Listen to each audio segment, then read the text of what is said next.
Hello my dear students, welcome to my class. Students, हमारा आज का टॉपिक है अचीवमेंट टेस्ट, उपलब्धि परीक्षण। उपलब्धि परीक्षण, अचीवमेंट टेस्ट, टेस्ट क्यों लिए जाते हैं? सबसे पहले इस पे बात करती हूँ। परीक्षण क्यों लिया जाता है, टेस्ट क्यों लिया जाता है, अर्थात बच्चों का मूल्यांकन क्यों किया जाता है। स्टूडेंट्स, हम सभी जानते हैं कि शिक्षण व्यवस्था को, शिक्षण अधिगम व्यवस्था को त्रिध्रुवीय प्रक्रिया कहा जाता है। शिक्षण व्यवस्था को त्रिध्रुवीय प्रक्रिया कहने वाले कौन थे? Doctor Bloom. डॉक्टर ब्लूम ने मूल्यांकन को एक अनिवार्य अंग के रूप में बताते हुए शिक्षण व्यवस्था को त्रिध्रुवीय प्रक्रिया कहा है। एक ट्रायंगल बना करके हम इसे समझते हैं। शायद आपने ये पहले पढ़ रखा होगा या नहीं पढ़ा तो अब देख लीजिए। ये देखिए, यहाँ पे इस तरह से एक ट्रायंगल त्रिध्रुवीय प्रक्रिया बताने के लिए डॉक्टर ब्लूम ने इस तरह से इसके 3 ध्रुव बताए हैं।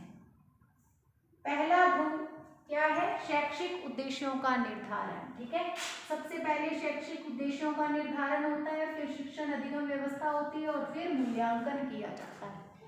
ये जो मूल्यांकन वाली वीडियो है उसमें आपको अच्छे से मैंने बता दिया है, समझा दिया है। अगर नहीं आपने वो वीडियो देखी है तो वो वीडियो आप देख लें। ठीक है, आज की क्लास में मैं इसके कॉन्सेप्ट को यहाँ लाना चाहती थी, इसलिए मैंने इसकी बात की है। तो डॉक्टर ब्लूम शिक्षण व्यवस्था को या शिक्षा प्रदान करने की जो शिक्षा प्रक्रिया है उसको त्रिध्रुवीय प्रक्रिया कहते हैं और इसके अंतर्गत वो 3 ध्रुवों के अंतर्गत रखते हैं उद्देश्यों का निर्धारण, शिक्षण अधिगम व्यवस्था या शिक्षण अधिगम अनुभव, और तीसरे ध्रुव के रूप में वो बात करते हैं मूल्यांकन की। तो मूल्यांकन को वो शिक्षण प्रक्रिया का अनिवार्य अंग बताते हैं, अनिवार्य ध्रुव बताते हैं। उस अंग के बिना, उस ध्रुव के बिना ये शिक्षण प्रक्रिया संपूर्ण नहीं हो सकती, ये ट्रायंगल कंप्लीट नहीं हो सकता। ठीक है, तो इस तरह से मूल्यांकन जरूरी है और मूल्यांकन के लिए ही क्या किया जाता है? परीक्षण लिए जाते हैं। ठीक है, टेस्ट लिए जाते हैं, परीक्षण लिए जाते हैं। अब स्टूडेंट्स, हम टेस्ट लेते हैं, परीक्षण करते हैं, किस चीज़ का और इससे फायदा क्या मिलता है? तो इससे हमें बालक की जो उपलब्धि है, अचीवमेंट है, उसके बारे में नॉलेज मिल जाती है और इसके साथ ही हमने जो शिक्षण के उद्देश्य बनाए हैं, जो हमारे शैक्षिक उद्देश्य हैं, जो पहले ध्रुव के आधार पर हमने बनाए हैं, वो शैक्षिक उद्देश्य किस सीमा तक प्राप्त हुए हैं उनके बारे में जानकारी मिल जाती है। इसके साथ ही हम क्या करते हैं? शैक्षिक उद्देश्यों के आधार पर ही शिक्षण अधिगम की व्यवस्था करते हैं। तो फिर शिक्षण अधिगम की जो व्यवस्था की गई है उसका भी मूल्यांकन हो जाता है कि क्या वो व्यवस्था सही है या फिर उस व्यवस्था में कुछ बदलाव की जरूरत है। तो ये जो 2 ध्रुव हैं, पहले शैक्षिक उद्देश्यों का निर्धारण और इसके साथ ही शिक्षण अधिगम अनुभव, तो ये जो पहले 2 ध्रुव हैं 3 में से, जो तीसरा ध्रुव है मूल्यांकन का, वो क्या करता है? उन 2 ध्रुवों का पूरा काम चेक कर देता है कि क्या वो सही दिशा में आगे बढ़ रहे हैं या उनमें कुछ परिवर्तन की जरूरत है। ठीक है, तो दोनों कैसा काम कर रहे हैं इसकी चेकिंग हो जाती है तीसरे ध्रुव के द्वारा। अब मूल्यांकन के ही अंतर्गत परीक्षण की मैंने अभी बात की, परीक्षण लिए जाते हैं। तो परीक्षण 2 प्रकार के होते हैं। पहला उपलब्धि परीक्षण, दूसरा होता है निदानात्मक परीक्षण। एक होते हैं अचीवमेंट टेस्ट, दूसरे होते हैं डायग्नोस्टिक टेस्ट। अब आप देखिए, ये अचीवमेंट और डायग्नोस करना, ये दोनों अलग अलग चीज हैं। तो 2 अलग अलग प्रकार के परीक्षण होते हैं। एक होते हैं उपलब्धि परीक्षण और दूसरे होते हैं निदानात्मक परीक्षण। हमारा टॉपिक क्या है? उपलब्धि परीक्षण। नाम से ही स्पष्ट है, हमने बालक की उपलब्धि के बारे में जानकारी प्राप्त करनी है कि हमारे स्टूडेंट ने क्या, कितना अचीव किया है। और इसके साथ ही यही उपलब्धि परीक्षण होते हैं जो निदानात्मक परीक्षण के लिए भूमिका तैयार करते हैं। निदानात्मक परीक्षण अर्थात निदान करना उसका। तो ये उपलब्धि परीक्षण तो कमजोरियों या कमियों का पता लगा लेते हैं और उसके बाद जो निदानात्मक जो परीक्षण है उसके द्वारा निदान किया जाता है कमजोरियों का। ठीक है, ये आपको कुछ मेरी बात जो मैंने 5 मिनट के अंदर आपको ये बताया है, थोड़ा कॉन्सेप्ट तो माइंड में बन ही गया होगा अचीवमेंट टेस्ट से संबंधित। अब इससे आगे बढ़ते हैं तो यहाँ पे आपके लिए कुछ विषय सामग्री कंटेंट जो है आपके लिए मैंने यहाँ तैयार रखा हुआ है। ये आपको जो समझ में आया है कॉन्सेप्ट उसको और भी अच्छे से समझने में हेल्प कर देगा। ठीक है, चलिए अब यहाँ पे पहले मैंने अर्थ लिखा है इसका कि उपलब्धि परीक्षण क्या होते हैं। पूर्व निर्धारित उद्देश्यों के आधार पर छात्र संप्राप्तियों का पता लगाने तथा शिक्षार्थी की अधिगम कमजोरियों का पता लगाकर उनके निदान में सहायक परीक्षण उपलब्धि परीक्षण कहलाते हैं।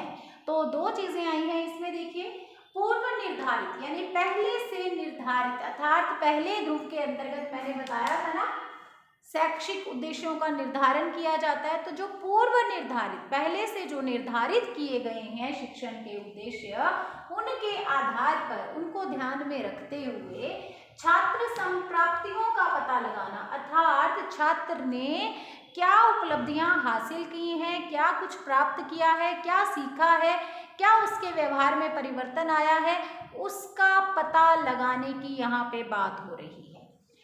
तथा शिक्षार्थी की अधिगम कमजोरियों का पता लगाकर, यानी अधिगम कमजोरियां क्या होती हैं स्टूडेंट्स, जो बच्चे के सीखने में उसे कठिनाइयां आई हैं, वो क्या चीज नहीं सीख पाया है, उसके क्या वीक पॉइंट्स हैं, उसको क्या समझ में नहीं आया है, उनकी जो है जानकारी प्राप्त करना अर्थात बच्चे के शिक्षार्थी की जो अधिगम कमजोरियां सीखने में जो भी उसकी वीक पॉइंट्स रहे हैं, जो भी उसकी कमियां रही हैं, जो जिस कारण से भी वो नहीं सीख पाया है उसका पता लगाना और इसके साथ ही उसके निदान में सहायक पता लगाना। निदान नहीं कर रहा, देख लीजिए बार बार कह रही हूँ 2 प्रकार के टेस्ट होते हैं, उपलब्धि परीक्षण और निदानात्मक परीक्षण, अचीवमेंट टेस्ट और डायग्नोस्टिक टेस्ट।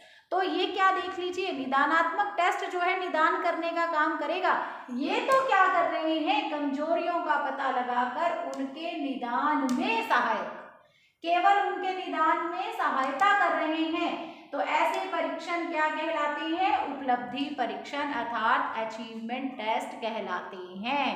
बार बार कह रही हूं, अगर परीक्षा में ऑब्जेक्टिव टाइप क्वेश्चन दे करके पूछा जाए कि उपलब्धि परीक्षण करते हैं निदान कमजोरियों का पता लगाने का कार्य या निदान में सहायता, तो सोच समझ के आंसर भरोगे, क्योंकि बार बार कह रही हूँ परीक्षण 2 प्रकार के होते हैं। उपलब्धि परीक्षण अलग काम करता है, निदानात्मक परीक्षण अलग काम करता है। उपलब्धि परीक्षण सहायता करता है, वो सिर्फ कमजोरियों का पता लगाकर उनका निदान करने में सहायता देता है, ना कि निदान करता है। तो किसी भी उलझन में मत रहना, क्वेश्चन का आंसर टिक करते समय 2 बार सोचना, क्लास में क्या बताया गया है, ब्लैक बोर्ड पे क्या लिखा हुआ था, हमने क्या पढ़ा था, उसके बाद ही आप अपना आंसर चूज करोगे। ठीक है, ये तो हो गया इसका अर्थ। ठीक है, अब उसके बाद यहाँ पे आपके सामने इसकी 2 डेफिनेशन आपको दिखाई दे रही हैं।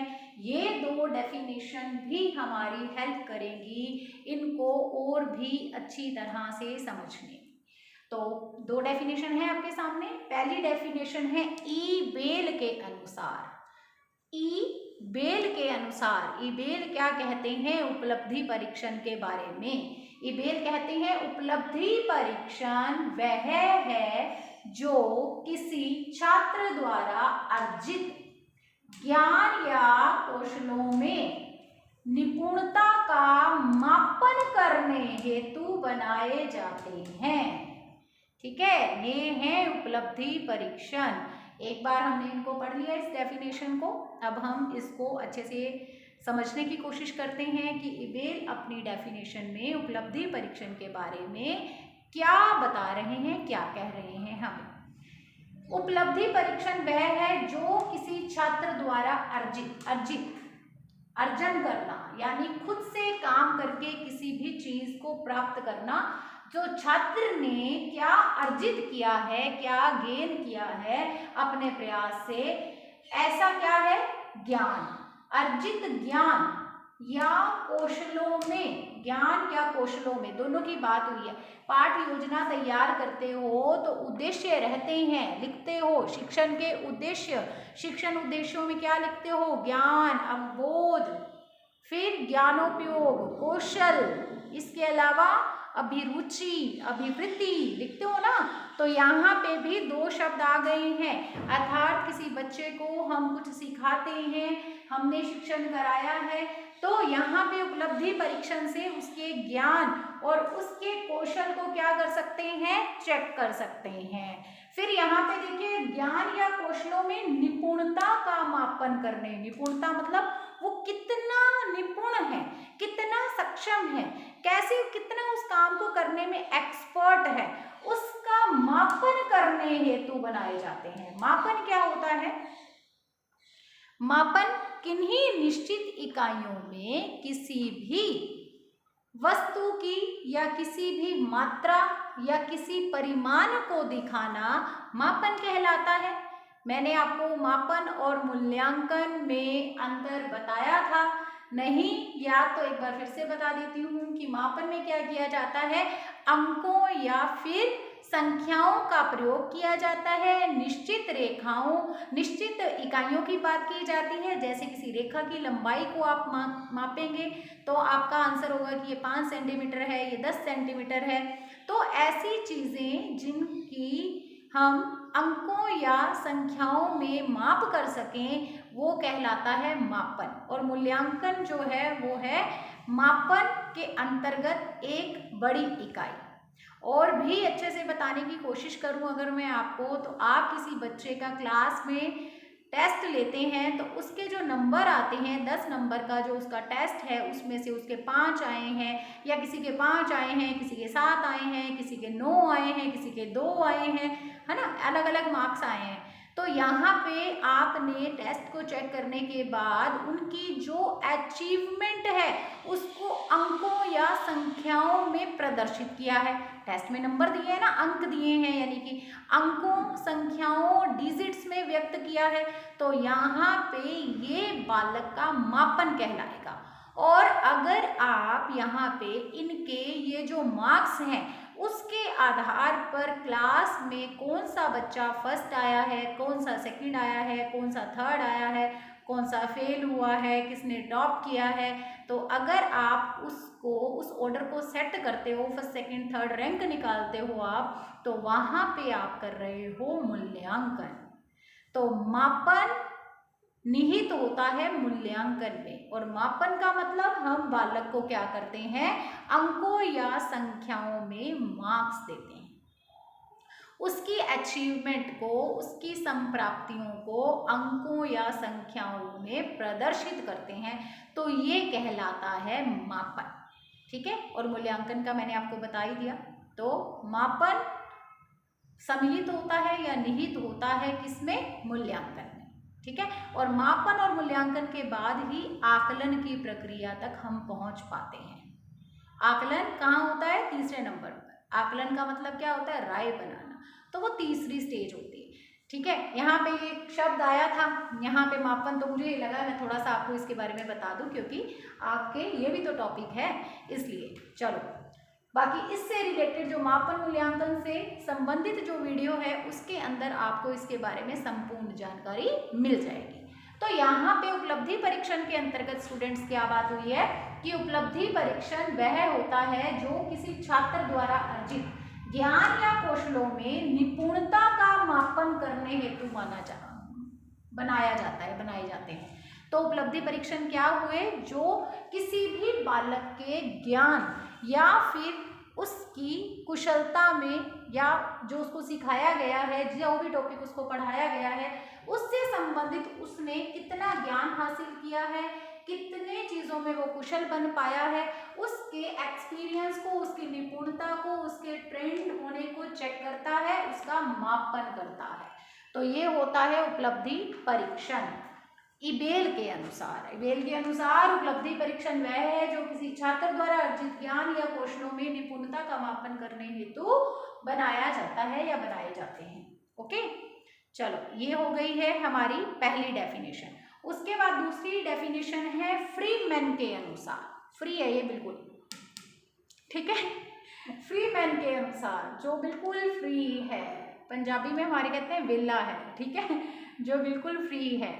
इस तरह से कई बार क्या होता है कि हमें कुछ चीज़ें परीक्षा में हेल्प कर देती हैं याद करने में, ट्रिक्स बनाते हैं ना लोग जिस तरह से, वैसे ही। तो फ्रीमैन के अनुसार, फ्रीमैन क्या कहते हैं उपलब्धि परीक्षण के बारे में? उपलब्धि परीक्षण वह है जिसे किसी विशेष विषय या विषयों के समूहों में से ज्ञान, अवबोध या कौशलों का मापन करने के लिए बनाया गया है।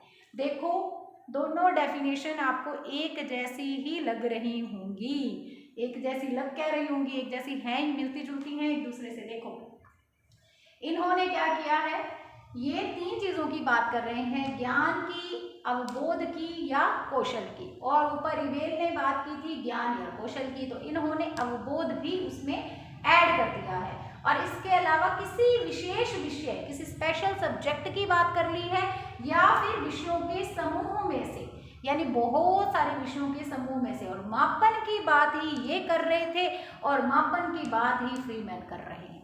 तो मिलती जुलती सी डेफिनेशन दी है इबेल ने और फ्रीमैन ने एक दूसरे से, ठीक है। तो चलिए फ्रीमैन की डेफिनेशन की थोड़ी सी व्याख्या कर लेते हैं हम। उपलब्धि परीक्षण वह है जिसे किसी विशेष विषय, कोई एक स्पेशल सब्जेक्ट हो या फिर विषयों के समूह हो, यानी बहुत सारे सब्जेक्ट्स के कोई ग्रुप बना हो। जैसे कि एक क्लास के अंदर आप देखते हैं बच्चों को कितने सारे सब्जेक्ट पढ़ाए जाते हैं, बच्चे इंग्लिश भी पढ़ते हैं, फिर उसके साथ कोई दूसरी लैंग्वेज, थर्ड लैंग्वेज भी पढ़ते हैं, साइंस भी पढ़ते हैं, सोशल साइंस भी पढ़ते हैं, फिर साइंस में भी आगे पार्ट होते हैं, डिपेंड करता है कि आप कौन सी क्लास में हैं। फिर इसके अलावा सोशल साइंसेज में भी सिविक्स भी पढ़ते हैं बच्चे, और इसके अलावा बच्चे हिस्ट्री भी पढ़ते हैं, ज्योग्राफी भी पढ़ते हैं, और इसके अलावा अगर बात करें तो और कौन से सब्जेक्ट रह गए, लैंग्वेज हो गया, सोशल साइंस, साइंस, मैथ्स पढ़ते हैं बच्चे, और इसके अलावा भी आर्ट एंड क्राफ्ट जैसे बच्चों को लगाया जाता है, SUPW, समाजोपयोगी उत्पादन कार्य, ऐसे भी, और गेम्स वगैरह, और इस तरह से उनके बहुत सारे, एक ही दिन में बहुत सारे पीरियड्स होते हैं अलग अलग सब्जेक्ट्स के। तो उपलब्धि परीक्षण के अंतर्गत फ्रीमैन क्या बात कर रहे हैं कि किसी एक पर्टिकुलर सब्जेक्ट की बात भी कर रहे हैं या फिर सारे सब्जेक्ट की बात कर रहे हैं, ठीक है, ग्रुप ऑफ सब्जेक्ट की भी बात कर रहे हैं कि बहुत सारे जिसमें सब्जेक्ट हो, ऐसा कोई समूह हो, यानी एक ही क्लास की बात कर लो, एक क्लास में कितने सारे सब्जेक्ट पढ़ाए जाते हैं, हमने अभी बात की है। तो उपलब्धि परीक्षण क्या करता है, किसी पर्टिकुलर एक विषय में या फिर बहुत सारे विषयों का जो ग्रुप है, जो कि एक बच्चा इतने सारे सब्जेक्ट्स को पढ़ता है, तो उनमें बच्चे के ज्ञान, अर्थात ज्ञान का मतलब क्या होता है कि बच्चे ने हमारा पढ़ाया हुआ कितना सीखा है, कितना जाना है उसने उसके बारे में। और अवबोध क्या होता है, तो अवबोध होता है कि वो जो उसने सीखा है उसको समझा कितना है। अब सीखने में, जानने में और समझने में फ़र्क होता है। और कौशल मैंने अभी आपको बता ही दिए हैं, इनका मापन करने के लिए बनाया जाता है। अब थोड़ा सा ध्यान मैं आपका लेके जाती हूँ इन तीनों पे, ज्ञान, अवबोध या कौशल पे, ठीक है, इससे आपको थोड़ी हेल्प मिल जाएगी। अदरवाइज दूसरी डेफिनेशन वैसे आपको अगर नहीं बताऊं मैं तो आपको ये याद होगी या समझ में आ गई होगी, लेकिन मैं बताना चाहती हूँ आपको अंतर आना चाहिए ज्ञान, अवबोध या कौशल में, ठीक है। क्यों? क्योंकि आप लोग जो है खुद टीचर बनने जा रहे हो मेरी तरह, तो आप पाठ्य योजना बनाते हो, ये सब कुछ लिखते हो, लेकिन आपको पता ही नहीं होता कि ज्ञान क्या होता है, अवबोध क्या होता है, कौशल क्या होता है, ज्ञानोपयोग क्या होता है, विवृत्ति क्या होती है, अभिरुचि क्या होती है, नहीं पता होता। जब हमें खुद को ही क्लियर नहीं है तो फिर हम लिख क्यों रहे हैं, है ना, हम लिख क्यों रहे हैं, फिर वो तो फॉर्मेलिटी हो गया ना। तो हमें क्या करना है, हमें सैद्धांतिक ज्ञान नहीं लेना है, हमें व्यवहारिक ज्ञान लेना है, ठीक है। तो यहाँ पे ये तीन चीज़ों के बारे में मैं जरा आपको बताना चाहूँगी। सबसे पहले मैं बात करती हूँ आपसे ज्ञान की। मैं शिक्षक हूँ, मैंने अपनी क्लास में जो भी कंटेंट कराया है, जो भी मैंने अपने बच्चों को टॉपिक पढ़ाया है, उसको बच्चों ने कितना सीखा है, क्या सीखा है या नहीं सीखा है, ये है ज्ञान, नॉलेज। उनको उसके बारे में कितना कुछ पता चल गया है, ठीक है, ये है उनकी नॉलेज, ये है ज्ञान। जब मैं बात करूंगी अवबोध की, ठीक है, अवबोध का मतलब उनको वो चीज कितनी समझ में आ गई है, कितना जान लिया है, वो तो है ज्ञान, लेकिन कितना आत्मसात किया है, कितना समझा है, वो है उनकी अंडरस्टैंडिंग, ठीक है। अब और अगर मैं आपको कोई एग्जाम्पल देके इसको क्लियर करना चाहूँ तो आप क्लास में जो बच्चों को पढ़ाते हैं वो बच्चे आपसे अच्छी तरह से उसके बारे में जानकारी ले लेते हैं, सीख लेते हैं, जान लेते हैं, ठीक है। आप टेस्ट लेते हो, क्यों लेते हो? उसी टॉपिक का जो आपने पढ़ाया है उसका टेस्ट लेते हो, किस लिए? ताकि जानने के लिए कि आपके बच्चे क्या उस टॉपिक को समझ पाए हैं या नहीं समझ पाए। तो यहाँ पे कोई बच्चा तो ऐसा है जो आपने जैसा पढ़ाया था, जैसे कॉपी में आपने क्वेश्चन आंसर कराए थे, एज इट इज आपके इवन यहाँ तक कि जो बताए गए क्लास के अंदर एग्जाम्पल्स थे, वो एग्जाम्पल्स एज इट इज लिखता है, एक शब्द भी, एक वाक्य भी इधर से उधर नहीं हो पाता, या बुक में जैसा दिया गया है बिल्कुल वैसा ही लिखता है, ठीक है। तो इसका मतलब उसने क्या ली है? उसने नॉलेज ली है, तभी वो ऐसा लिख रहा है ना, तभी वो लिख रहा है ऐसा। तो ये तो उसकी नॉलेज हो गई। अब अंडरस्टैंडिंग या अवबोध का मतलब क्या है कि कुछ बालक आपके बताए हुए के अनुसार लिखेंगे, लेकिन एज इट इज वो नहीं लिखेंगे, जो एग्जाम्पल आपने दिया है उसको उससे मिलता जुलता कुछ और क्रिएट करके लिखेंगे। तो इसका मतलब इस बालक ने क्या किया है? इसका मतलब इस बालक को ज्ञान तो मिला ही है, साथ में इसने अपनी अंडरस्टैंडिंग लेवल तक उसको लेके जाने की प्रक्रिया संपूर्ण की है। उसने समझ करके एज इट इज कॉपी करके, जैसा आपने कॉपी में लिखवाया या बुक में उसने पढ़ा वैसा नहीं लिखा है, बल्कि कुछ अलग किया है। तो ये है उसका अवबोध। जो अंडरस्टैंडिंग लेवल तक कोई चीज चली जाती है, अगर ज्ञान से आगे का ये लेवल होता है अवबोध, ठीक है। तो ज्ञान से ये नेक्स्ट लेवल है अवबोध, अंडरस्टैंडिंग। नॉलेज के बाद अंडरस्टैंडिंग की बात होती है। अगर कोई चीज यहाँ तक चली जाती है, अवबोध तक चली जाती है, तो इसका मतलब वो ज्ञान कैसा हो जाता है? वो एकदम स्थायी हो जाता है। फिर बच्चे को कभी रट्टा मारने की, दोबारा उसको पढ़ने की जरूरत नहीं होती। अब उसने उस चीज को समझ लिया कि ये चीज ऐसे होती है, ठीक है। तो ज्ञान से नेक्स्ट स्टेप है अवबोध। इसीलिए तो आप जब पाठ योजना बनाते हो तब ज्ञान के बाद अवबोध को लिखते हो। कभी आपने देखा ज्ञान के बाद आपने जो है सीधा का सीधा ज्ञान से पहले अवबोध लिख दिया हो? कभी देखा ऐसा? नहीं ना, या कभी किया ऐसा? नहीं। तो इस तरह से ज्ञान से जो अगली सीढ़ी है, ज्ञान का जो अगला स्टेप है, वो होता है अंडरस्टैंडिंग या अवबोध, ठीक है। अब क्लियर हो गया होगा आपको। फिर उसके बाद है कौशल। कौशल माने स्किल, ठीक है, स्किल। अब जैसे मैंने आपको बताया कि कोई बच्चा तो एज इट इज जैसा आपने बताया वैसे लिख देता है, ठीक है। कोई बच्चा उससे भी कुछ आगे बढ़ के उससे मिलता जुलता लिखता है और भी अच्छा लिखता है, अंडरस्टैंडिंग होगी। अब यहाँ पे कौशल का मतलब कुछ एक्स्ट्रा करना, कुशल हो जाना उस चीज के अंदर, स्किल्ड हो जाना। ये इसके अंतर्गत क्या चीजें आएंगी? मान लीजिए कोई ऐसी, आपको एक एग्जांपल दे देती हूँ। जैसे कोई आपने कोई स्टोरी है, ठीक है, एक पेज की कोई स्टोरी है जिसमें कोई भी चित्र नहीं बना हुआ, कोई कुछ नहीं बना हुआ। आपने बच्चे को ये बोला कि आप इसको चित्रों के माध्यम से डिस्क्राइब करो, ऐसा कोई चार्ट तैयार करो जिससे कि ये स्टोरी क्लियर हो जाए। तो ये बच्चे की कुशलता है, जबकि उसके पास कोई हिंट भी नहीं है, वो अपने तरीके से उसको दिखाएगा, डिस्क्राइब करेगा एक एक चीज को। यानी ये जो कुशलता होती है, इसमें बच्चे की क्रिएटिविटी भी छुपी हुई होती है, ठीक है, स्किल। और ये सब ऐसा होता है कि सारे बच्चे एक जैसे नहीं होते, ठीक है, सारे बच्चे एक जैसे नहीं होते हैं। किसी में थोड़ी क्रिएटिविटी होती है, किसी में ज़्यादा होती है, सबका अपना अपना लेवल होता है, क्योंकि व्यक्तिगत विभिन्नता के आधार पर सब बच्चे अलग अलग होते हैं। तो ये 3 वर्ड जो आए थे, इसमें मैंने कोशिश की है आपको अंतर करना आ जाए, ज्ञान, अवबोध या कौशल। और उपलब्धि परीक्षण के अंतर्गत उपलब्धि परीक्षण वह है, फ्रीमैन कहते हैं, कि जिसे किसी विशेष विषय या विषयों के समूह में से ज्ञान, अवबोध या कौशलों का मापन करने के लिए बनाया गया है। ओके, तो आज की क्लास में हमने अचीवमेंट टेस्ट के कॉन्सेप्ट को जान लिया, उससे रिलेटेड डेफिनेशंस पढ़ ली, ठीक है। इससे आगे नॉलेज लेंगे हम अपनी नेक्स्ट वीडियो में, नेक्स्ट क्लास में। Okay, God bless you, have a nice day.